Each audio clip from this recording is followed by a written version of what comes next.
나는 누구인가? 일꾼이라는 것입니다. 여러분 보시는 대로 25절에 보면 내가 교회의 일꾼 된 것은 교회의 일꾼이라. 그리고 오늘 본문 바로 직전에 보면 거기서는 또 다른 말로 자기를 고백합니다. 내가 복음의 일꾼이 되었다. 복음의 일꾼이라. 교회의 일꾼이라는 말은 그 교회의 주인인 주님의 일꾼이라는 말이고, 복음의 일꾼이라는 말은 복음의 주체요 복음 자체이신 그리스도의 일꾼이라는 말입니다. 나는 누구인가?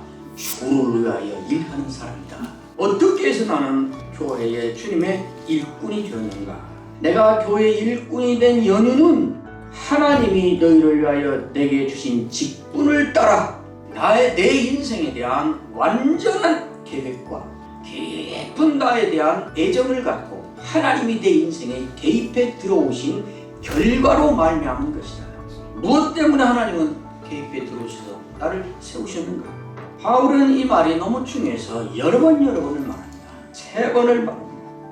24절에 첫마디에 그의 몸된 교회를 위하여, 25절에 하나님이 너희를 위하여, 몸된 교회를 위하여, 너희를 위하여 3번을 반복해서 왜 나를 하나님 세우셨는가? 내가 교회의 일꾼되고 직분자 된 목적이 무엇인가, 이유가 무엇인가를 한마디로 요약해서 반복하기를 교회의 유익을 위하여 그랬다. 그러니까 직분자가 언제나 생각해야 되는 것은 내가 하는 일이, 내가 하는 생각이, 내가 하는 결정이, 내가 주장하는 주장이 교회의 유익을 위한 것인가.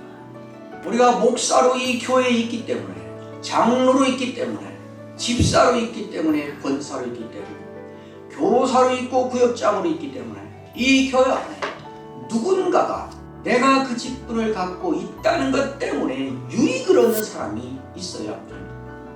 사람이 본성이 다 악해서 모든 사람이 유익을 얻지 않습니다.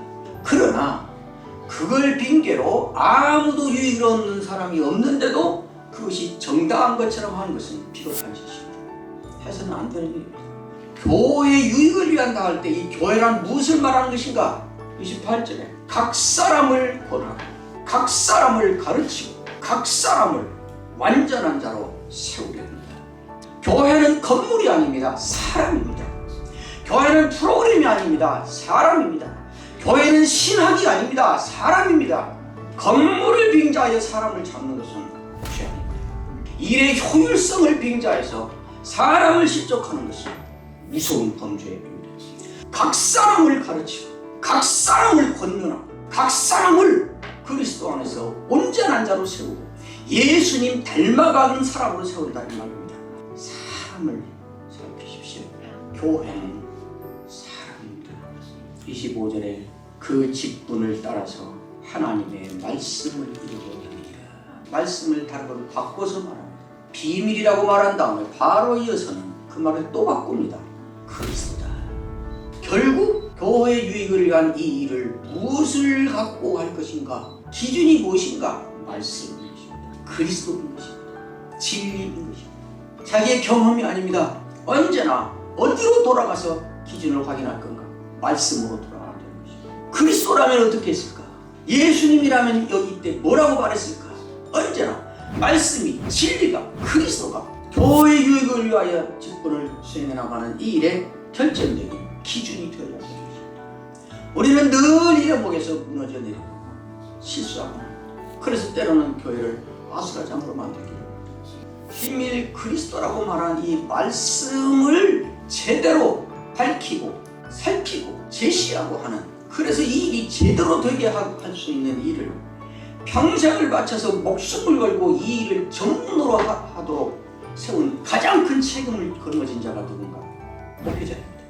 목사는 이 일만 해서 사나 죽으나 이러다 죽겠다고 나선 사람이고, 하나님도 그렇게 세우셨다고 모두가 인정하는 그런 사람입니다. 목사는 이 일을 전문을 걸어야죠. 직분자들, 자기들이 직분받은 목적이 이것인데 그 일을 잘할 수 있는 이 일에 일생을 걸고 모든 걸 투자해서 이것만 하는 사람이 저분이니까 그분이 그 사역을 제대로 하도록 모든 것을 모아서 뭉치고 협력하고 도와야 되는 것입니다.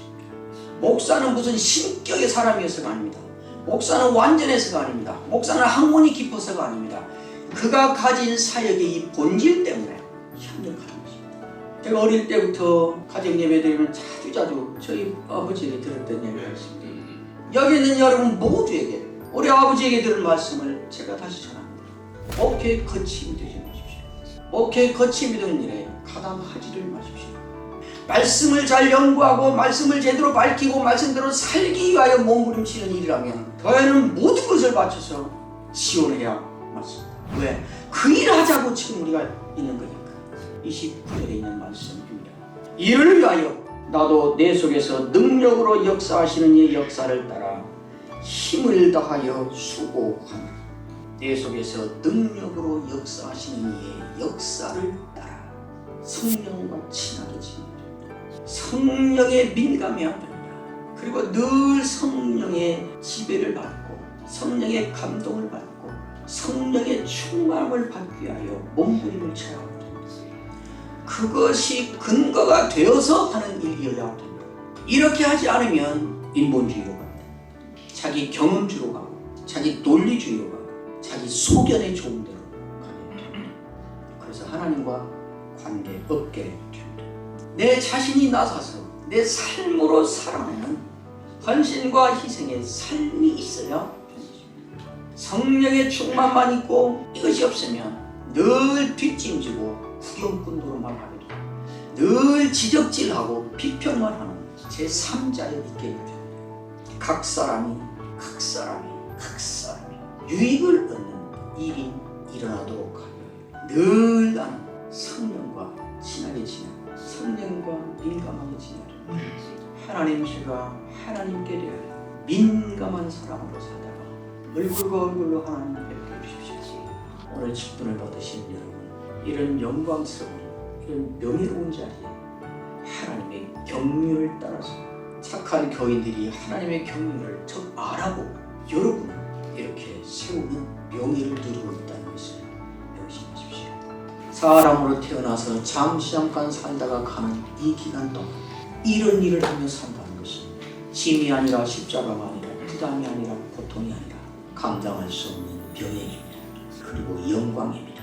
그리고 복입니다. 이 복을 누리시는 여러분이 되시고 이 복의 열매를 풍성히 거두어서 행복한 여러분의 교회가 되기를 주의 이름으로 축원합니다.